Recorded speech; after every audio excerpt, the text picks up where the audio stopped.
The following is a production of DallasCowboys.com and the Dallas Cowboys Football Club. How about them Cowboys? Yeah! Go Cowboys!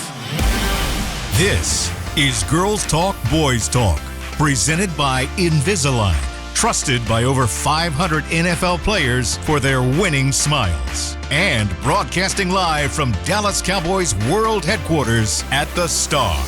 Now your host, Nicole Hutchison. Welcome in, Cowboys Nation. Welcome into Girls Talk, Boys Talk, presented by Invisalign. Here in the SWBC studio, I'm Nicole Hutchison alongside Brianna Aldridge. We've got Jess Navarez and Aisha Morrison. What's up, ladies? How y'all doing? Great. How y'all doing? Toss. Not the toss. I'm ready. It's a big day. Woo! I'm ready. Things are feeling real My wicked. body is ready. Y'all know what I'm ready for? Defying gravity. This show, it's time to wake up, right? It's early. Chris? They need it. I thought I was Go ahead and hit it. It's time to what? It's all right, I'll do it myself. Wake up! All right. No, I want to wake up. There it is. I knew he was gonna come clutch. Yeah. All right. No. Let's start with this. We're gonna do things a little different today because I want to shout out Tommy Yarish, our very own writer for the team. He wrote an interesting article, just getting the biggest storylines out there for minicamp. Of course, minicamp starts today. How about that? Woo. Drum roll. I know. But the article was just 5 questions to monitor ahead of Cowboys mandatory minicamp. So I'm gonna start with this one. Of course, Micah Parsons, Brian Schottenheimer had mentioned that he has been in the building this offseason. Of course, he didn't participate in voluntary OTAs. Voluntary. One more OTAs. time. Voluntary OTAs. It's important. It's important to note. But I want to know, how involved will or should Micah Parsons be in minicamp as of starting today, ladies? Anybody? Shoulda, coulda. Okay. I feel like Micah Parsons, I'm starting, guys, just to Go ahead. get it wrong. I just start talking. I think with Micah Parsons, obviously, this is a person that you want involved. This is the bread and butter of it, right? Getting back to the basics. You want to see him dress. You want to see him participating, taking charge. We know he's going to be the leader in this room, but also there's that lingering thing that's been here all off season and really talked about last time when I got here in Oxnard last season and when it was going to happen with the contracts situation. I wouldn't be surprised if he's what do they call it? A hold in. Mm-hmm. That's where I think it's going to end up, which I don't think is a bad thing. I think it's worse when the player's not here at all. But this is a business side to it. It's been clear, even when McCarthy was here, he always says there's a business side to this. So I think Micah has to protect himself. Injuries is a part of this game. This is a big contract year. But I think him being in the building as he has been, like Nicole said, he hasn't been participating in the actual OTAs, but he has been in the facility, in and out. We know he's been having dinners and lunches and being well fed with Coach Schottenheimer. So it's there. He's been vocal on his personal Twitter about, this is up to the owners of when and how he gets on the field. So that was hinting to me there's going to be some type of holding something here in this but no, I think it's a big deal that he's in the building. He'll if we see him at practice, obviously we won't know till later on today, so that'll be something for us to talk about next week, or actually not next week. I know. Talk about it on social media until we see it. But yeah, that's how I see it. How do you guys see it playing out differently? Well, first I want to say for hold-in, what Bree's talking about is when a player is present but just not acting or participating in practices. But all right, go ahead, Jess. Sorry. No, you're good. How involved I want him to be is the same level of involvement he always is. He's locked in. He's Micah Parsons. He's very well known for his work ethic when he is in the building, no matter what coaching staff he was under or what time of the year it is. So I think for me, my biggest thing that I want to see out of Micah starting today, is I want to see the kind of leader he's going to become, because I think it's just gotten very lost in the mix that a leader is somebody who has to be vocal and very Dak Prescott-esque, and that's okay, but I don't want it to get twisted that if Micah's not like yelling and hyping up and jumping around that he's not being a leader. I think that's my biggest thing is I want to see his involvement in talking to Matt Eberflus, talking to teammates, kind of giving critiques back, being the older guy in the room. But I don't necessarily think it's going to get I hope it doesn't necessarily get twisted if he's not hyping everybody up and being the hype guy, because that doesn't necessarily not make him a leader. So really hoping that Micah gets his chance to shut that narrative down. I'm kind of tired of talking about it and hearing about it. But most of all, I just hope his involvement is as it's been, being locked in, communicating. That's a really big thing, and being a good teammate to especially the younger guys on both sides, all three phases of the ball. What's the question again? I'm good. How involved will or That's why you should say it again. I'm sick of you. How involved will or should Micah Parsons be starting today? Baby, so my thing is I want to see him One involved job. because I wanted her to say it again. Okay, it's okay. She wants you to cheer. It's hard going last. I'm like, wait a minute. But I want to see him as involved as possible because I'm nosy. I'm not gonna lie. As someone that wants to know what his role is gonna be on this defense and how this Dallas defense that ranked last in pretty much every important metric there is that exists on the defensive side last year, you're really looking for them to take an uptick. And with Brian Eberflus coming in as the new DC, this defense is going to see some changes from Zimmer. We've talked about it on this show. This is a defense that's going to be dependent on rushing four, but you also have some things going on at the linebacker position. Obviously, the Cowboys brought in Jack Sanborn. Maris Leofau is expected to take a step up, but obviously, and then also too Murray as well. So I'm wondering how Micah is going to be used, and I think that we can maybe find out a little bit of information based off of some of the things that they have him doing. Are they going to be more comfortable with him just rushing the passer? Will he be doing some linebacker things? Will he be coming from depth, playing to his strengths? So that's why I want to see what's going on. Again, that's a little selfish because, no. Nothing wrong with it. Chitty. Hello. Change. But for those of us who cover the team, I am curious to see what Micah's role moving forward is going to look like, whether that's from a linebacker spot or the defensive end spot. Well, Aisha, you talked about how this defense pretty much took a hit, in last year. And that kind of happened with this offense with CeeDee Lamb, his contract taking so long to finally get done. But and you saw it kind of hit this passing offense, with the chemistry there, kind of lacked. You thought guys were going to step up. They unfortunately didn't in that time. So how detrimental is that realistically when you don't have a guy like Micah Parsons involved early? How detrimental is it For this defense? For this defense, for him to, he's kind of like if you didn't have CDE on the other side. He's that important because so many things are going to be predicated off of where he's positioned at. Is a guy going to be asked to just sit here and, hold a double team so Micah can loop around? Are there going to be certain things set up on the edge for him to be able to get free up Osa, stuff like that? How does the defensive coordinator take advantage of his him being kind of a decoy at times is important, and that's what this offense is going to see. So there's not really anyone that can mimic that. I know we've seen Donovan Izaraku, the edge that Dallas brought in from Boston College. He's a gentleman that they've been lining up on the edge and doing some different things. So you kind of got a little idea, but there's nothing that can show you what Micah Parsons is going to do. And, baby, you also need to see him going up against these tackles. That part. That's important as well. So I didn't hear you. One more time. Say it again. Well, we don't want him to ruin practice. No. Because he got It's okay. He got that bad. He'd be on accident. He'd be like, "Sorry, guys, not Yeah. Micah." But I think it is important because, like you said, this offense is going to go up against a lot of speedy edge rushers, and he gives them a really good depiction of how they may have to go forward during the season. So that's my thoughts on it. What you got, Bree? What you got, Jess? I think that you pointed it out right there because last show you were talking about how are they going to use Micah at the linebacker position? How are they going to utilize him? Well, if he's not out there, like Aisha just said, how are you going to figure it out? When I look at the room right now, when I'm looking at Fowler, Williams, Ezaraku, Turner, Nealon, what does that group look like when Micah's not out there? Like Seen it last year.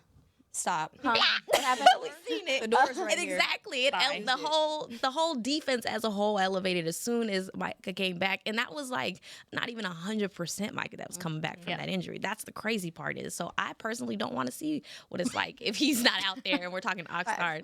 Because even going like you said, CD's the key piece on the offense. He's said it multiple times. Dak has said it multiple times. We were in October and they were talking about how, it's not what they lost at that point, how they're playing catch up in October. At that point, I was like, it's Halloween.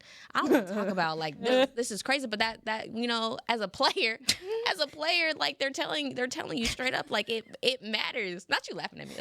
You said, baby, it's Halloween. Like I want to move on. I want my candy. Yeah. So it's a bit.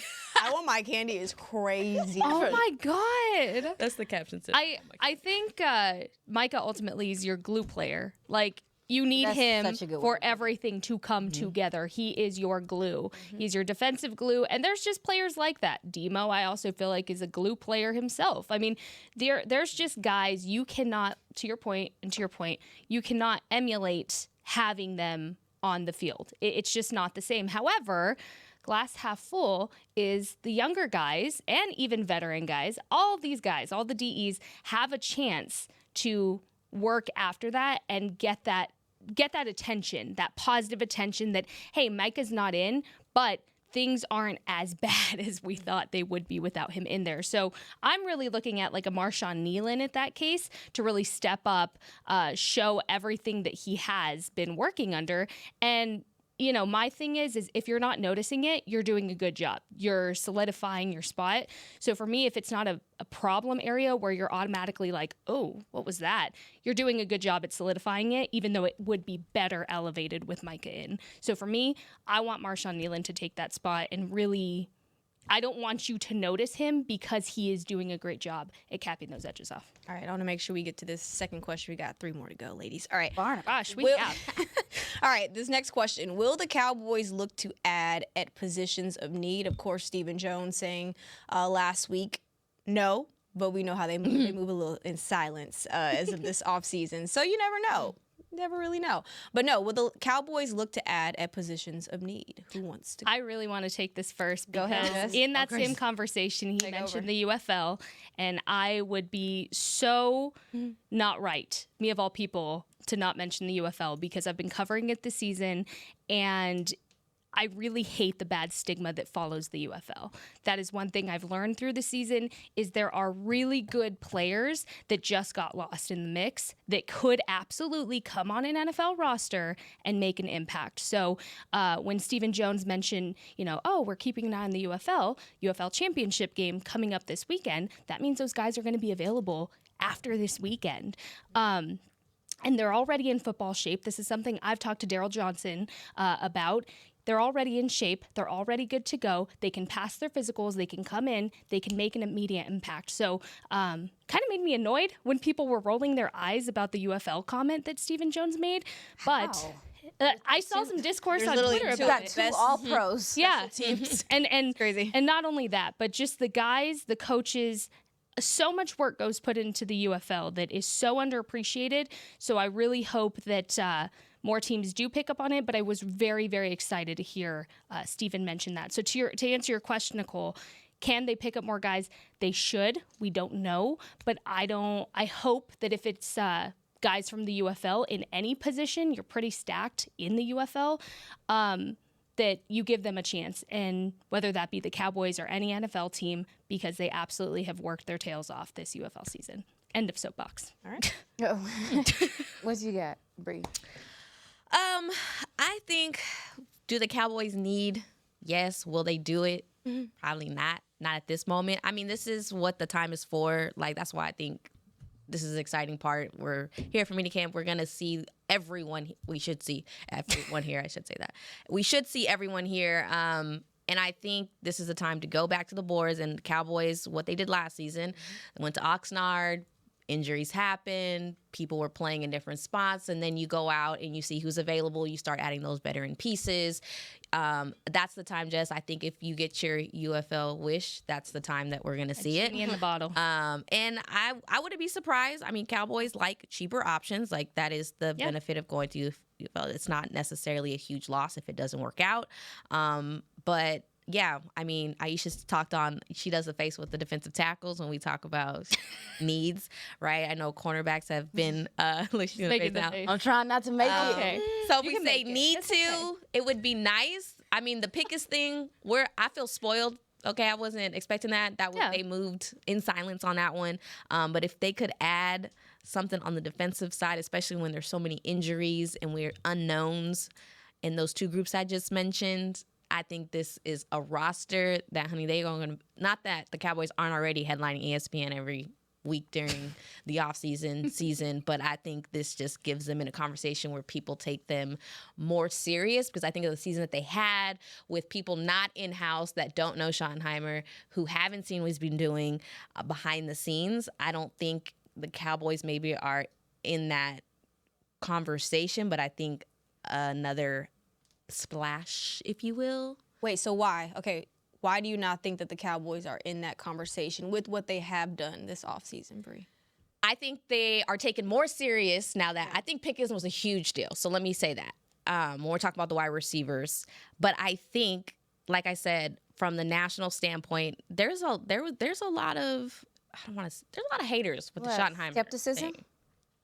That's the word. But I think it is valid to be skeptic. Like, from the outside of people that have not met him, talked to him, seen how he has run the offense, even behind closed doors, talked to the players who directly work with him, I think just the outline base of never been a head coach in the NFL, not necessarily the sexiest hire, I think skepticism is okay, you know, but what it does is it sets the bar low, so that way when the Cowboys, if I'm manifesting here, when the Cowboys are successful under Schotty and they are winning games and they're looking better than they were last year, which, yeah, that's gonna happen regardless, then he gets the credit he deserves. He's not going to get anything until he's proven. So I think the skepticism and the critics, it's valid. It's valid right now. Yeah, before I answer your question, it's interesting that we're saying that, and that's why we as the media are on the outside looking in a sense, because I was had the pleasure of being at the Senior Bowl this past year,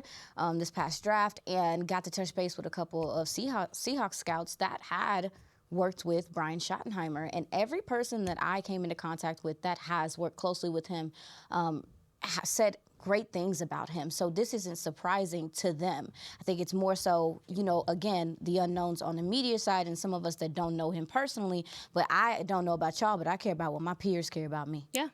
That's what I care about. And not only that, the UFL coaches that I've talked to as well that directly have worked with Schotty early in his career or know him through the grapevine have all said the same thing. When you are consistent in your reputation, that tells me something about who you are. But it's also furthermore as a coach. But that's also interesting too, because we see Nuggets become OCs. Had one here.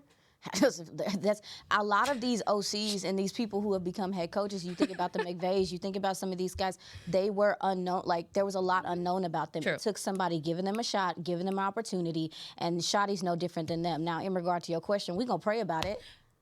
That's all we can do.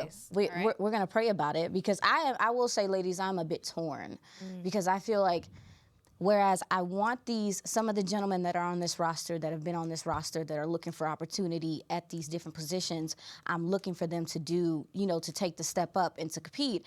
I'm also like, some of these positions, when you talk about the corner and defensive tackle position, baby, it's not that many of them left out there to get. They're going to go fast, or they're going to be signed like at the very, you know, like middle of camp type thing. You know how things go. Bree mentioned that earlier. So it's one of those things where it's like, it feels like a hurry up and wait. Ooh, my military time, my military people, y'all know what that means, hurry up and wait.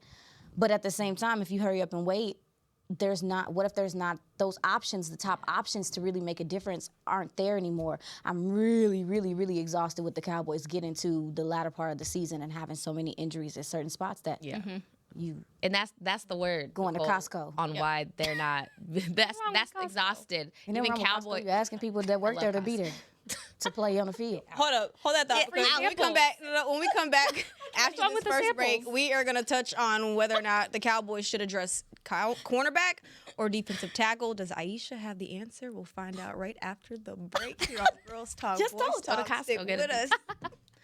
Just told y'all. How do you tell the world about all the great gifts in the Yeti store? Let her rip, Troy. All right, folks, let's get started with the Yeti French Press. Enjoy coffee that stays hot for hours in a French press. 34 ounce for you, 6'4" for the cruise. The Yeti French Press. Hot mix waterproof bags. Bags waterproof. Submersible waterproof doubles. Waterproof backpacks. World's mostly water, so get a waterproof Yeti bag. Do I smell something cooking? Oh, new cast iron skillets made to be passed down like mama's recipes. Take a steak, cornbread, cobbler's pot pie, and potatoes next level with 3 sizes of Yeti cast iron skillets. Gear, gifts, and product experts. Visit the Yeti store on McKinney Street and at South Lake Town Square today. Discover Aiden, the official luggage partner of the Dallas Cowboys and Dallas Cowboys cheerleaders. Known for top-tier engineering and craftsmanship, Aiden offers more than just bags. Originating from Australia and designed in New York, it merges fashion, design, and culture. Used by Dallas Cowboys players, staff, and the entire organization, Aiden provides style and functionality for all travelers. Visit AidenTheBrand.com and use code AidenXCowboys for 25% off your purchase. Travel like your favorite stars with Aiden. When you're on the field, you know what it takes to lead your team and play with confidence. But that confidence shouldn't just stop at game time. It should follow you off the field, too. Join over 500 NFL players who trust Invisalign, the #1 doctor-recommended clear aligner brand. Do it for confidence on and off the field. Do it for you.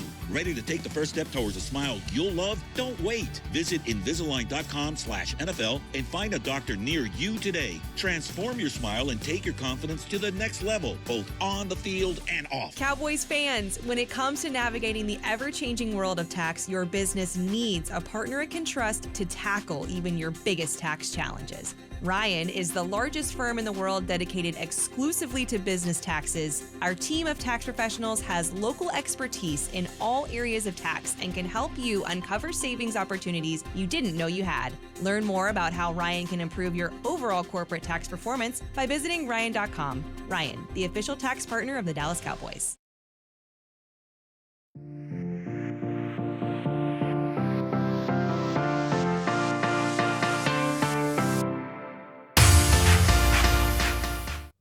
The CONCACAF Gold Cup is back at AT&T Stadium with 2 doubleheaders, with Costa Rica taking on the Dominican Republic and Suriname face Mexico on June 18th. Then on June 22nd, the United States meets Haiti and the Dominican Republic takes on Suriname. Don't miss your chance to see the best soccer teams in North America. Get your tickets for both days now. Guess where? At SeatGeek.com. Wow, that was... I'm sorry, where? About it. At SeatGeek.com. Now, why would you go? She's childish. I just Bree wanted is clarification this morning. One more? No. No. I think we're Are good. you sure? No, All I right. think we heard it loud and clear. You know what else? I'm a little sleepy over here, though. Well, you know what time it is. Like, It's time to wake up! oh. All right. But also, we're going to wake up because this Brian Schottenheimer culture is quite interesting. The players have clearly become very close with Shotty, even doing late night calls. How about Micah Parsons calling his head coach, telling him good night? What up, buddy? What up, Coach? Oh. What you doing, man? You all right? Yeah, I just wanted to say goodnight. Okay. I love that, bro. What's going on? Y'all good? Hell yeah. You know what I mean? I just feel like, as player to coach, just checking in on you, mental, say goodnight, hope fans well, see you Monday, excited about next week. Just a good night. Well, good, man. Well, hey, look, I know this is weird for everybody, man, but look, you're handling everything the right way, bro, and this thing's going to get worked out. And, again, I'm thrilled to see where we take this thing, man. We're building something special, and you're going to be a huge part of it, bro. Yeah, man. Hell yeah. Hell yeah, Shotty. Take a shotty from me when you get a chance, man. Hey, I'm drinking a shotty right now, man. Get ready to hit it and turn it for the night, brother. Hell yeah. Hey, I appreciate the call, man. You gotta love that. It was watched only that right. so many times. The amount of times that the word bro was said in that entire video on TikTok, it's up there. Yeah. Like, that's her favorite word. All of them. That's his- Teammates, coaches. I just Bro. want to say goodnight. That's so funny to me. Yeah, I've been watching them. It's the best TikTok trend. You say you've been honestly. what? Watching them. Watching them? I've been watching the trend trends. in general. Oh, It's really healthy for the men folk. Yeah. But obviously it's just a testament to what we've been talking about. And I know that people think that this is fluff. I know that people think that it's just like, whatever. They might get along, but that it doesn't matter what they put on the field, honey. Like the locker room is so intricate to all of that. So if this is the relationship that the players have with, Brian Schottenheimer, why wouldn't we want them to be connected in this way? So for me, I was excited to see it. I cackled. Baby, Osa had me screaming. His Santa Claus laugh? Y'all. Oh, my goodness. But I was like, that's what he sound like on the phone. yeah, and let's keep it 1,000, ladies. We know as being in this building and being around that locker room last year that there was some tensions, and there was some difference in emotions and difference in philosophies and some things like that. So there is some rebuilding that has to be done within this locker room as well, and I think that did play a role in their success or lack thereof last year. So if this is the energy that you're taking into minicamp and then into training camp, I would expect for it to translate on the field at least. I want to know how many coaches in his entire football career he would feel comfortable making that call too. Just knowing that it's a joke and, all things aside, he hand selected who to call, and Shotty was one of the guys that he was like, I can do this. This is okay. And he felt good doing it. And it was funny at the end of the day. It was for a joke. But I want to know how many coaches in Micah's career he can count on it on one hand that he could feel comfortable making that call too, because that's a late night call. Like, it's a late night call aside all, Shotty, I'm sure, answered the phone real quick to be like, what is going on? But it just shows an amount of comfortability that I think is very necessary for players and coaches. And I feel from that video, it gave very Dan Quinn Micah vibes. And I like that. Yeah, that video actually went by. My bad. Go ahead. No, go ahead. Sorry, go ahead. Oh, no, I was just feeding off what they said because I kind of agree with both of them. But I think to Aisha's point about, there was some disconnect and it was clear when certain players left this offseason to the outsiders, like, oh, that was going on in there. That's how much it matters. And I just want to say, I think that's the key to having the positive of having Schottenheimer here, who was here last year. I'm sure that man saw a lot of that, but he didn't have that type of control where he could really step in. Now he does, and it's very much evident. So I just want to say it's Shotty time. Yeah, that video went viral, so I wanted to make sure that everyone also saw the fact that Shotty really does have these close relationships with these guys. And like Aisha already mentioned, it's not fluff, it ain't fake, it's real. And so we love to see that. But I do want to get back on track to our previous conversation. Should the Cowboys add a position of need at cornerback or defensive tackle if you had to choose one? If I had to choose one. You had to choose one. That's all you get, sister. I'm going cornerback right now, straight up cornerback right now. Like at this second, make a phone call right now. Why? Yep. Look at your cornerback room and the injuries they're coming back from, and then tell me they're going to play the same week 1 of the season. They're not. And that's just the reality of coming back from shoulder injuries or ACL. Like, you don't even know when Trayvon could come back realistically at this point. We don't know a timeline. That doesn't make me feel very secure. Deron Bland, barely feeling like himself again. Kalen Carson, off-season shoulder surgery. All right, cool. That's going to take time to come back from. All your star players, or supposed to be star players, have had injuries that are going to, I'm not being a pessimist, I'm not being negative, realistically are going to impact how they play for the better half of the first part of the season at least, if not the entire season. That is just what we have seen over and over again, especially with Trey's knee injury. I mean, gosh, I even go back to talking to Michael Gallup about how long it took him physically and mentally to come back from that. It's just, it's a common thing we see in the NFL. It's just not talked about. Instead, it's criticized and, oh, he's not playing the same. He doesn't look the same. Well, yeah, he's coming back from an ACL injury. What do you think? So for me, cornerback is a need because not only are your star players just barely going to be coming back potentially, or not at all, you don't have depth. So if somebody else gets hurt in a very physical position, such as cornerback, what are you doing? Yeah. Picking on the spot? Getting somebody on the spot because you have to? No, be prepared ahead of time. Plan for injuries. Injuries happen. It's the most unfortunate part of this game. Gosh, just please be prepared. That's something I wish that they would do for this specific cornerback room. And you can't forget about your rookie draft pick, Savone Revel, who was supposed to be a ball hawk for you. Right. Also hurt. Torn his ACL. Also hurt. So you're realistically, are you really going to see what Siobhan Rebel can be until this next season? Yeah. Probably not. So going cornerback 100%. What you got? Bree, I'm about to copy Jess in a way, just because of that's the injuries. Yes, and I say that if we had a game today, Deron Bland is your number one cornerback who isn't where he was at in 2023, right? But I think he's still a way above corner in this league. But he is QB1. Wake me up. It's fine. He Wake is up! quarterback one if they have a game today. The issue I have is that he's been working out. Thank you, Chris. Thanks, Chris. He's been working out in the slot, and he was on record telling reporters that and it's been known, it's not a bad thing, that his preference is to play outside. Well, right now, with everything going on, they have him working in the slot. I want Deron Bland, who's trying to get back to Deron Bland 2023, I want him to play where he wants to play and where he's most comfortable.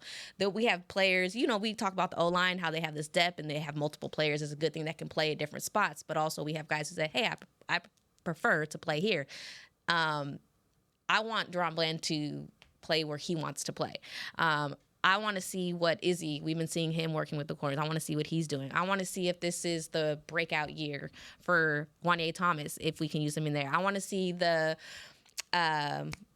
preseason Keemon Hall, who was a ball hawk, and we were all swarming at his locker. I want to see if this is something he could play in that slot position. You guys know I've covered Kyer Elam. I want to see if this is the reset refresh. Andrew Booth had some struggles last year. He's working there behind Kyer. I want to see what he has to go on. A lot of these options, they're affordable outside Deron Bland, who's going to be in the contract talk again here shortly. So if they can make and develop with the coaches that they have, yes, this is great. But do I want to put my house on the market on this situation right now? I don't. I hate you. Not the house on the market. I've been It's fresh on her. I've been learning the blackjack table. I got a lot of gambling in me. It's very fun, and I see why. But again, I wouldn't bet on this situation. I would go out, and there are options available that I think that could be cost effective. I know it's very important to the people signing these checks. So I'm with Jess on the corners. All right, Aisha, what you got? Well, I feel like I got therapy after this, and I'm telling on Nicole for making me have to choose. This is wrong. And it's very difficult for me to have to choose because I look at football as a machine. And I look at how it operates as a machine, and that's why it is structured the way in which it's structured. And so for me to choose defensive tackle when I know that for me to choose corner when I know that corner is predicated on defensive tackle play does something to my ADHD, and I go into a swirl.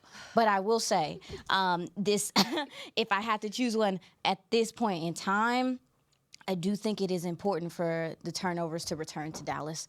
They ranked 28th rather, in turnovers last year. And this is something that, is important to what you want to do offensively to be able to capitalize off of those plays. But you do have to be able to get pressure up front. I hate that we've been put in a position where we have to choose. Huh? Yeah. What you say? I hate that has to be a choice in which you do take care of this defense, because you having holes at the first and third level stress me out. You can maybe get away with the second. Maybe you could get away with some of the linebacker stuff. But the first and third level are so important to what a defense is. I'm just looking for them to figure out how, like you said, I think you mentioned, Bree, like we got some guys on the cornerback side that you're looking to see if they can take that uptick. My thing is it doesn't matter to me whichever one they pick. Just do it quickly. Yep. Don't sit on your hands and wait and things like that. If we are going into minicamp, training camp, and you see, baby, he cannot turn and burn. Yep. This person literally cannot press. This person can't get through trash on the cornerback side. Then get in there and make some changes. And on the defensive side, if you see guys can't take on double teams and they're getting pushed back 5 yards, that's what's going to happen in real games. Do not wait forever to decide on these things, because you do need a level of synergy going into the season. So I hate that you made me choose. I hate that you made me choose. But if I'm thinking about football like the machine that it is, it has to be defensive tackle. You get pressure. It causes quarterbacks to not be able to do the things they want to do. It causes turnovers, and then you can benefit from that. Aisha, you mentioned, I want to hurry up and get to this last question before we take our second break. You mentioned a level of synergy. How about this offensive line? How much do you see the offensive line rotating? I'm going to start with, Jess or Bree? Okay. Aisha looks stressed. So we're going to give her a second. So breathe, baby, breathe. Okay, so how often do you see them rotating? Yep. I don't want to see them rotating. I want to see your set line set. Yes, ma'am.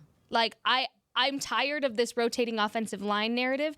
It's great. You should have even plug in and the play off-season? players. Even through minicamp? I want to see them. I want to see them start conforming to be a wall. Like I think at this point you've seen what happens when you don't have your key guys in there, and it takes a while for that offensive line to gel and become cohesive. I don't want that disruption. I want that to start at training camp, and it is important to make sure you understand who your plug and play players are, who your swings are. I think that's important, but for the most part, your offensive line is still too new to have the, I guess, what's the word I'm looking for? Convenience to rotate. If they were older guys, veteran players, yes, you can get away with that. They still need their practice reps too. They're still younger. They're on the younger side of things. And especially, Cooper or BB only being his second year, potentially still at center, we're assuming. I want to see that continue to gel, because you have to keep in mind they didn't have Dak Prescott last year to do that with. So they also need to continue to build that rapport with him. I don't want to see a lot of rotation, and maybe that's an unpopular opinion, but I need that offensive line to be the most stout thing. Protect your quarterback. Give him that reassurance that he can do what he needs to do, whether that be, as mobile as he's been in the past, whatever their game plan has been for that. I don't see him being more mobile than he's been. I feel like it's probably going to be about the same, but give Dak Prescott the piece. Period. That's fair. Period. Mm-hmm. Aisha? Or I'm sorry, my bad. No. Aisha. I'm gonna side with Jess. I will say minicamp. I think I'm a little bit more open to some of the rotation. Right. Mm-hmm. But baby, when you get to training camp, don't do it. I agree that you need to have who your starters are kind of solidified. When you look at Clayton Adams and the things that he asks his offensive line to do, it's a lot of power, counter, duo. Guys are shifting in formations, and then there's a lot of variations from Connor Riley out of Kansas State, the new offensive line coach. He believes in efficiency. He believes in a lot of communication and misdirection. So this team, that was one of the more penalized teams from the offensive line spot as well, because of the miscommunication, does not have the room to me to have all of the mixes. Now, we understand that injuries happen during the season, and gentlemen do need to be prepared to come in and be ready. But I think there is something to be said about establishing your offensive line, as just mentioned, and that being your guys, and then building that cohesiveness going into the season. You got a lot of hard road games this year, and you're going to need to be able to communicate effectively even without verbal. So this is with the new offensive line coach and the new OC, they are fancy schmancy a little bit. Listen, what's that word? Fancy schmancy. Remember Salt Bay? Listen.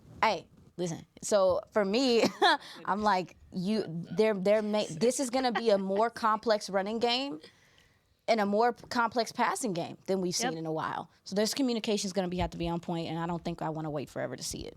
Yeah, you said it earlier last segment. Machine. This is a machine. It is. This machine, to me, starts with the O-line. Yes, ma'am. There's like a crazy stat too. I can't even. It was a crazy stat I read at the end of the season about how many times who was supposed to be the starting five, the best five last year, actually got to play together. Girl. So ridiculous. Jess is saying, like, burn them out. We want to see them work. Like, basically, like, put them to work. I want them to be sick of each other. We got young guys to do it, so they should be good. We got guy eating nothing but salmon. We should be straight on that. But again, going back, we got Guyton, BB, Booker, Steele. That's who, in my mind, today we start a game. But I also want to see. We talked about him. I want to see what Rob Jones is going to bring to that depth. TJ Bass continues to elevate. Brock Hoffman, I don't think he gets enough credit for what he does. Right. Towards the end of the season, baby, they was hanging on by a thread, and Brock Hoffman was he Barking wasn't beat. he wasn't a liability. If we're not talking about Brock Hoffman, which we weren't at the end of the season. I think he was holding up. So I'm definitely keeping an eye on those guys. Want to see what they are able to do. But yeah, like O-line, please, if you love us, get it going, because I personally don't think the Cowboys need to go out there or a lot of them are gone now, and sign the Nick Chubbs, because it don't matter if the O-line can't do it. And I think who we had last year, these weren't these top elite running backs, but if you just do your job up front, things were happening, lanes were opening. And then you got Dak come back, you got Pickens here. We're going to have, oh my God, I'm excited if it works up. It's only exciting if the O-line can get it together. 100%. All of that. All right, well, Bree wants to see what this offensive line can do. Well, I want to see what y'all can do, putting y'all to the test right after the break here. We're going to play a little game. It's called minicamp matchup. All right, stick with us right here on Girls Talk Boys Talk. Discover Aiden, the official luggage partner of the Dallas Cowboys and Dallas Cowboys cheerleaders. Known for top-tier engineering and craftsmanship, Aiden offers more than just bags. Originating from Australia and designed in New York, it merges fashion, design, and culture. Used by Dallas Cowboys players, staff, and the entire organization, Aiden provides style and functionality for all travelers. Visit AidenTheBrand.com and use code AidenXCowboys for 25% off your purchase. Travel like your favorite stars with Aiden. When you're on the field, you know what it takes to lead your team and play with confidence. But that confidence shouldn't just stop at game time. It should follow you off the field, too. Join over 500 NFL players who trust Invisalign, the #1 doctor-recommended clear aligner brand. Do it for confidence on and off the field. Do it for you. Ready to take the first step towards a smile you'll love? Don't wait. Visit Invisalign.com/NFL and find a doctor near you today. Transform your smile and take your confidence to the next level, both on the field and off. How do you tell the world about all the great gifts in the Yeti store? Let her rip, Troy. All right, folks, let's get started with the Yeti French Press. Enjoy coffee that stays hot for hours in a French press. 34 ounce for you, 6'4" for the crews. The Yeti French Press. Next, waterproof bags. Bags waterproof. Submersible waterproof doubles. Waterproof bags. World's mostly water, so get a waterproof Yeti bag. Do I smell something cooking? Oh, new cast iron skillets made to be passed down like Mama's recipes. Take a steak, cornbread, cobbler's pot pie, and potatoes next level with 3 sizes of Yeti cast iron skillets. Gear, gifts, and product experts. Visit the Yeti store on McKinney Street and at South Lake Town Square today. Cowboys fans, when it comes to navigating the ever-changing world of tax, your business needs a partner it can trust to tackle even your biggest tax challenges. Ryan is the largest firm in the world dedicated exclusively to business taxes. Our team of tax professionals has local expertise in all areas of tax and can help you uncover savings opportunities you didn't know you had. Learn more about how Ryan can improve your overall corporate tax performance by visiting Ryan.com. Ryan, the official tax partner of the Dallas Cowboys.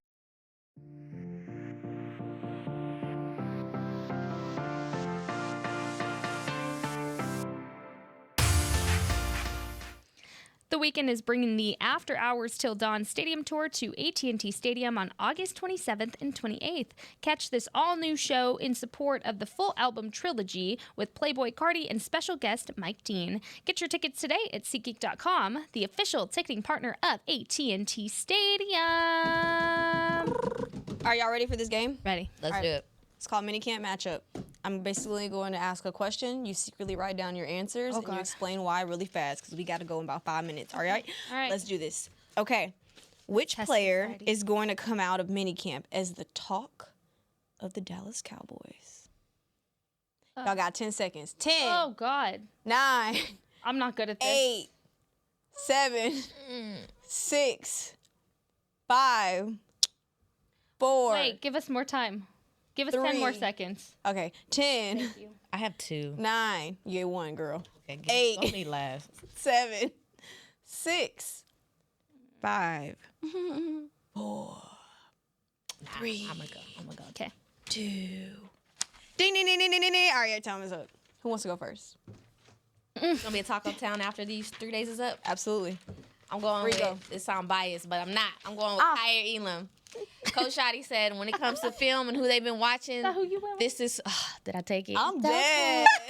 That's okay. He's been talked about lately. It's hard. Charlie said it's hard to see with the limited they have, but when it comes to the film, who's in the meetings, who's locked in, who's asking the right questions, it's him. So I'm going with Kyer. All right, Jess. I'm going George Pickens because all eyes are already on him. You're going to get a little Salt Bay, as Aisha likes to say, of what this offensive is with him.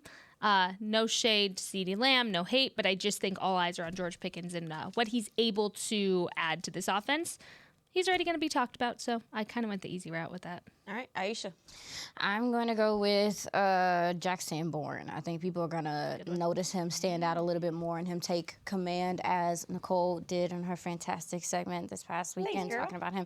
I think he's going to take command of that defense, that second level, and people are going to be like, okay, who is this guy? What is his purpose? And going to be asking more questions about him after minicamp. All right, y'all ready for the next one? No. Which veteran has the most to prove this week? 10. All right, I'm going to go 20. Sorry. Is 20. veteran the technicality? Yes. Which veteran has the most 19 this week? 18.